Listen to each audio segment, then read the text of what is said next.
paktu enpresa negoziatzen ari gara, 2015-en bukatuta dauko. Eta, bueno, esan eskatzen ari geana, batzarrak erabakizun, dirue baino gai sozialak nahiago nahitun eskatzea. Enpresa jogi izan zitzaion, igoera salariala edo urteko igoera baino nahiago gai sozialak, nomina berdintzea eskatzen ari gehan, enpresa suposatzen dira 0,1 izango litzekena, eta esaten du, bueno, subidatir, etxi guzue, eta nahi nomina berdintzea. Eta bajan egoera oso gaizki dauku, eta eskan, bajaki ondo jarri behar ditu, eta ziak goiarriko enpresan punta-punta, erdibideko bat eskatu dugu. Eta, bueno, enpresak, inua ez ez, eta hortan gabiltze. Eta, bueno, diferentzik handi ez ditu ikusten. Hoxe, eta tristura, ikusten dugu, etorkizunen, hola ibildu garro alima dugu, panorama txarra dugula.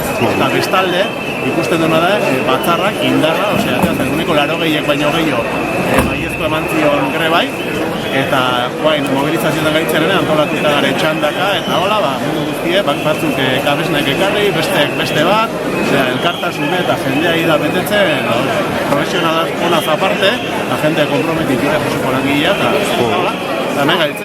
Astelengo izen barrua sartu ginen, komite de huelga edo osatuta gare, barrua sartu ginen, nausikin 10 minutu itzen ginuzten, eta bueno, jarrerak berdin zeitzen du, eta badiru dira holaxe bukatuko dugu greba, ostiralen bukatuko dugu, eta ber urrengo estetik aurrea, eta bazagean adostasun bate iristeko, okarrea funbe behintzat.